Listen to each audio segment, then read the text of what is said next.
Big shout out to L.A.X is in Yes, the yes, building. yes, yes. We're here excited. Album just dropped, everything fresh. I can imagine that. I can totally imagine that. No bad vibes, bruv. You Yeah. said you're welcome to the rundown. I'm pretty sure a lot of people are excited to have you in the building. Yes, How have you boss. been? I'm chilling, man. I'm excited. I just dropped my album. I was out all night yesterday. I went to Obi's house, did No Bad Vibes version. I haven't slept, shot a video throughout yesterday. But we're here. We're gingered. I can totally imagine that. I mean, the life of an artist is a very unique one at that. Yeah. It's a very unique one where you've got to be available. Yeah. You've got to be energetic every single time people look for you. How do you manage that experience though? I just don't go out too much. So I save my energy for when it's needed. Even when I'm performing, before I perform, I'm always quiet, calm, chilled. Then when I get on stage, I just bring my fire out. So I can totally imagine. I can totally imagine. I'm pretty sure a lot of people are super excited to have you. A lot of the runners are like, "Yo, L.A.X is in the building." We have a lot of catching up to do as regards your journey from the very beginning as an artist down to this very point. Now, I understand you spent a good number of years abroad, and you've been making music in the process. How did it start for you? So it started in Nigeria actually. After my WAEC, I started going to the studio with my friends, and it was just me actually taking them to the studio. I wasn't actually recording, and one day I just freestyle something, and everyone loved it in the studio. Everyone liked my voice, and from then I started going to the studio every single day, and it just became part of me, and that's how I started. I can imagine that. Now, people will talk about the fact that you've got a disciplinary for your dad and your family members. How would you say they've accepted your music so far? Can you run the question? No, some people will say that your dad is a disciplinarian. Oh, okay. Do you understand? No, my dad is not actually. My dad is too cool, man. Doesn't Are you have for real? stress. It's like me, no bad vibes. I can't My dad is imagine so that. cool. Like when I started doing music, he just wanted me to finish university, do my masters, and I did that. So everything after that was cool for him. Like he didn't have any problem with my music. I can't imagine. So far, so good. What would you say has been your biggest challenge as an artist? Biggest challenge. I don't like to call anything challenge because I feel like everything is like a process or a learning curve. But if I say my biggest challenge, it would be maybe some of my music are not understood the way I record it. So like the way I want people to feel it, sometimes it doesn't come across the way I want it. But I feel like that's for every creative. So I can totally imagine that. Now you've got a brand new album, which is why we're here, which is, the basis of the conversation. It's called No Bad Vibes, okay? Yeah. So what inspired that title? Love. I was in a very, very happy place, and I just wanted to create music that will make other people happy too. People feel the same energy I felt recording. My state of mind was happy. I was just, in a feel-good moment at that point because I was touring. I was doing shows outside, 4,000 capacity, 3,000 capacity, and it was getting sold out. So I was in a very good energy, and I just kept recording, and that's how I created the album. So I just wanted people to feel good while listening. I can tell you this. If there's one thing I know about L.A.X, it's the fact that you have no bad song. No jokes. Like, I'm a big fan. Yeah, Like, thank you, there man. are so many of your songs that I've listened to over time. Yeah, Right. The standard will never drop beyond a certain point. yeah. And it takes a lot of class and poise to actually do that. What do you do to maintain your kind of music? So I always, first of all, before I even, when I started music, the first thing that I wanted to do was create timeless music. So I have I'm sure I've recorded over 3,000 songs because at the point I used to record every day, and I don't churn out that much music because I scrutinize every song. So a song, I might play a song now and the song sounds so amazing, everybody likes it. But if I have one line or two lines that I feel like I don't want to be identified with, or I don't think is my brand, or I don't think, then that song is waste because I'm not going to drop it. So I always try to keep my identity very key in all my music, and that's why my music still sounds as good as even if you hear it 5 years after, because I think about like timeless, and I think about what I want to feel even when I'm listening to this song back, like when I'm 40 or 50 and I want to play my songs for my children. Will I now I want to play something that will still sound good, so that they'll be like, my dad was doing good in his time, and the music still sounds the same. It's like playing like an IFLS song from way back. I mean, it's pretty much still evergreen. It's still the same feeling, and that's what I wanted to create when I started music. Amazing. I mean, you're doing a good job at that one. So if there's one thing I've noticed about you is your choice of collaborations. Yeah. Even on your projects. Yes. I noticed that you have a very unique style. Let me just put it that way, of featuring people or jumping on the record, as the case might be. What initiates or what inspires the kind of people you put on your project? So first of all, I'm very, very spiritual, and I work with energy and vibe. So for me, when I'm picking people I want to feature, it's just energy. I don't think and say, I want to feature this guy, I want to feature that guy. It's just vibes. Like even on my project, Conscience, I was just on my Instagram, and I met a producer in California, and he messaged me and he was like, oh bro, Conscience is vibing to your song, he likes your music, what do you think doing a song with him? And at that point I'm like, because I didn't go for it, this guy came to ask me, it means that there is something in it. Like there's a reason why this guy messaged me today. So I DM Conscience. As I DM'd him, he replied me immediately, and I sent him the song in like 5 minutes. And so I was traveling, I was actually at the airport when this guy sent me that. So I got the instrumental, sent it to Conscience. By the time I landed in Amsterdam, Conscience had sent me his verse. Whoa. And that's how we had that song. Now Black Sheriff song too, Black Sheriff was around for, I think, Christmas. My manager called me and she was like, I'm in the studio with Black, do you want to pull up? Went to the studio. The first song I played for him was the song that is called Bounce Now. Whoa. Ira Star was in the studio. This option song was the first time ever. Okay, let me not say first time ever, but one of couple of times that I never find a chorus. I always find the chorus. I always even start my songs with choruses. So I've already done 3 verses and I didn't have the chorus. Well, for real though. And the producer guy was like, I can hear a female on this song.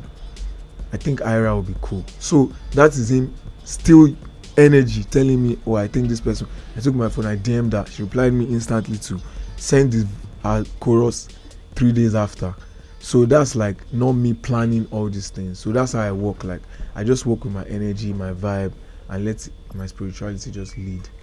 Oh, bro, I've got to tell you this. I love people that work with the energy, because a lot of times I tell my friends this. Your energy is telling you something. Yeah. And sometimes when you go for it, you actually discover that is the way to go. Yeah. But you must have some bad street cred though. Like you send people DMs and they reply you immediately, bro. I send some people and they don't reply. Regardless, the 2 guys that you mentioned right now, I'm not even joking. Those are like real high stakes, and that's really nice. I'm pretty sure there's one question a lot of people that really love L.A.X would like to find out. Yeah. And that would be, how did you meet Wizkid? How did that happen at the time it did? Yeah, so I had like an EP ready to release. So I sent it to my stylist at the time and I'm like, I have this EP. Can you please play it for Wiz? Or no, I didn't even say play for Wiz actually. She just played it for him and he liked it. So she called me and she was like, Wiz is feeling the music. He wants to meet. And I was in London. I'm like, Wiz is feeling, I bought my tickets. For real though. Went to Nigeria that weekend, linked up with Wiz, played him the full EP, played him some couple of songs, liked my voice instantly and was like, you know what, let's work, let's sign, and that's how we started. For real, just like that. No stress, no hustle. No, so even I said this story like on one interview like last week or 2 weeks ago. So a week or 2 weeks, I don't like to say what is not correct, but a week or 2 weeks before I came to Lagos to sign this deal, Wiz came to Manchester, and at that time I was schooling in Manchester. So my guys were there and I was sitting and I told my guy that I was looking at Wiz as he was performing, and I tapped my guy. I was like, bro, I feel like this guy's going to sign me. Are you for real? I swear. And the guy just said, bro, you don't start with this all this your yarns now. Why Wiz go sign you? Where he go see you? How he go hear you? Are you kidding me though? Trust me. And me too, when he told me that, I'm like, it's true. When he won't see me, how he go find me? And I just freed it. And 2 weeks after, even my guy that said that, I didn't tell him anything until The deal was real. Wiz posted new signing L.A.X. My guy called me. This guy, you dey joke, abi? Wiz don't tell you say you want sign me for. No, I'm not. Look, see, you know, wait, see, look me well. We are waiting for you to go happen to me 2 weeks. You guys know, you guys reason me something in 2 weeks.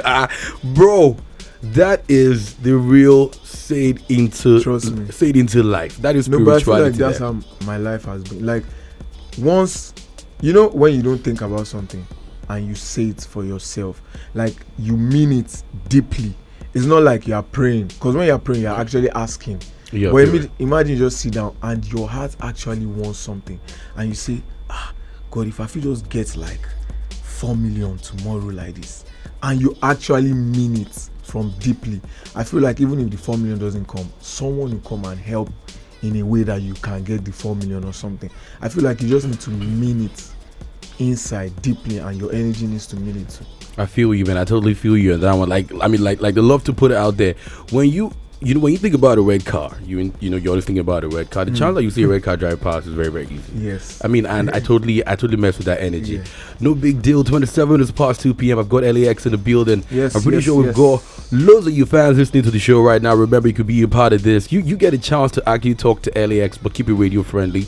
Call us up real quick. Yeah, real quick. But we've got to be clear on that one. 07001051 We can actually send him a text on the WhatsApp platform, which is 0909 916 4403. 31051 FM. Your number one lifestyle station. L.A.X is in the building. Yes. What a tune, actually. That beat is insane. It's insane, bro. I mean, it's the bop for me. It's the timing of the beat. Like, now, a lot of times, not too many people are good with their timing as an artist. How do you do that? Okay, so to be honestly, I learned that from Wiz. For real? Yes, like, so there's this trick we're recording, and when I was signed to Wiz, he taught me the pocket style. So you let the the beat drops, then you keep like 2 bars off. So that's how I bounce on every beat. So that's why the lyrics and the beats goes together. Bruh, that's a masterpiece. I kid you not, because I've noticed it on most of your records. Yeah. There is this thing about you where you are literally on key. Yeah. Like you are on that beat, and it makes a lot of sense. And it's actually beautiful. Remember, we've got L.A.X in the buildings right here with us. Yes. Definitely. This is the rundown on City 1051 FM. You get to ask him any question that you chose. The phone lines are already buzzing. Remember, you can ask him anything. Just make sure it is radio friendly. Now, let's go back to your album. Yeah. I mean, it's getting a lot of love from so many people right now. Everybody be talking about it. And it is like the major thing. What is next for you after this album? So I'm dropping a video tomorrow. Dropping videos, shot a video yesterday. I just want to work this album because the album means a lot to me. Like my last album or my first album, after like 3 months, I'm tired. I want to make new music. Whoa. But now, like, I'm like, no, you can't be doing that, because this is like a masterpiece. You have to work it. So what we're doing with the team, and I have a bigger team now than I used to. So it's just, we trying so like we're plugging songs in different countries. Like in Amsterdam now is the one with Conscience that is on radio everywhere. Like people are sending me videos. Track 1 Easy on Me Too is on radio in Amsterdam, in London as well. In Lagos, I'm trying to push Energy and Joanny. Just Lagos, we like to dance, so dance songs, the vibey songs, and just make as much use of the album that I can. Of course. I mean, when you have an album that is a classic, honestly, you have to milk it. Yeah. You've got to go all the way for the album, because it is a very, very good album. I kid you not. It's not because you're here, because I was telling you just off the mic that I've always tried to define your kind of music. Yeah. For a lot of artists, you can define their kind of music, but with you, there's no given style. Yeah. And is that intentional? That's intentional, because I feel like that's what have actually kept me in the game for so long. Because what I always do is I look at people before me, and that's what I've learned from when I was young. Like people that have done it before me, and I've looked at Wiz, I've looked at David. You cannot box them. Amapiano, they will kill it. Real R&B, they will kill it. Real Afro, they will kill it. And that's what I always do. I've been doing Amapiano since from Real. Guara time when nobody yeah. even was doing That's Amapiano. real. And that was me just trying to, jump on what nobody would jump on. Like I do R&B as well. I do Fuji music. I just, as long as my vibe goes with what the music is saying, I just do it. So now nobody expects the kind of sound that will come next. Nobody can. I kid you not. Nobody can predict correctly and say this is the kind of music that L.A.X would be dropping. Yeah. We'll be wrapping the interview up shortly, but right before we do that, this part of the show is called Fun Facts. Yeah. Okay, this is the part of the show where you get to say something about yourself that nobody has ever heard before. Something about myself. Something about it that is fun, that is true. However, I'm not really sure if you type L.A.X with that thing on Google, they'll find it. Oh, see, a lot of things are about me are not online. That's the thing, actually. You are one private person. Yeah, I like to be private. Okay, But there's got to be something about you that... I'll say in 2020 or 2019, my girlfriend broke up with me. For real. And I actually cried. And so it was crazy. They give L.A.X breakfast. Nah, How? Full breakfast. And guess what? That day I had a studio session with Mr. Easy. And For that's real? the day that she decided to break up with me. So I got to the studio and Mr. Easy wasn't there. So I just cried well. When Mr. Easy came, he didn't even know. We still recorded a banger. Are you serious though? Man, that is one big one. That is one big one. I mean, I never would have imagined that. Yeah, but we don't cry anymore, guys. Nah. We don't really cry again. Breakfast, normal. Nah, regular. It's Lagos, man. It's Lagos. It's everywhere right now. It is what is everywhere. I must admit, you have a very good piece of work. Yeah, thank you. The album is, it's fire. Thank you so much. I mean, I love. So when you mentioned that you guys are like pushing energy amongst the records here, is it because of the tempo of the songs? Yeah, I just feel like right now in Nigeria, or Nigeria generally, everybody just wants to dance. Like nobody's trying to listen to a sad song or a slow song. So I feel like that one will pick up easy, and everybody's already even vibing to it on Twitter and Instagram. So why not just push what people are loving? And that's what's up. If you could give yourself an advice 5 years ago, 10 years ago, 15 years ago, what would you tell yourself differently? If I could give myself an advice, judging by what you know now of the industry, judging by your knowledge now and the kind of things that you know now, if you go back in time and give yourself an advice that would have changed a lot for you, what would you have said differently? To be honest, I'm always an advocate for your journey, in the sense that ups and downs and how your journey is supposed to work is what God has destined. So I feel like what I'm doing now is what God has destined. So that's the journey. But if I was to give myself an advice, I would say maybe, okay, this just came to my head, so let me just say what the first thing that comes to mind. I'll say maybe I will have had more friends in the industry. More friends in the industry. But now I don't have a chance to, because I'm always in my house. But at the time I came out, I was just too like into myself, maybe because I was trying to learn the industry and I wasn't trying to be open as I am now. But at that time I was very close, so I didn't have a lot of friends. Maybe if I had artist friends, it would just be like Wiz and maybe 3 other people that were close to me. Well, I mean, it is what it is, and it has worked well for you so far. Yeah. For what it's worth, you've achieved things that a lot of people that had so many friends might not even have achieved, so... See finish too. Do you understand? See finish, they follow, enter. So big shout out to you, man. Thanks for coming through on the show. L.A.X, go stream that album. I love the album, honestly, and definitely we'll be signing out in a bit. Let's we can take 1 or 2 calls from, big fans that I've been trying to get across. 0909-916-4403. I'm pretty sure you have a lot of messages as well. We've got this one, L.A.X, I'm enjoying the new album. Honestly, that is a fire one. Honestly, I mean, the feedback has been incredible, and definitely we are loving that. I mean, we're loving that here as well. And if you drop one word for your listener before I let you go, I know your manager like, dude, we've got to be out of here now. We've got to be out of here. Now, if you could drop one word for your fans, what's it going to be? Yeah, it's just thank you, man. Thank you for always. So this is for the real fans, not the fake ones. Thank you for always supporting me and listening to my music. And if you are listening to the radio now and you're not my fan, just go and listen to my music. Trust me, you're going to fall in love with it, because I'm doing sweet music, and I'll just keep dropping good music for you. And God bless you as you enjoy your day.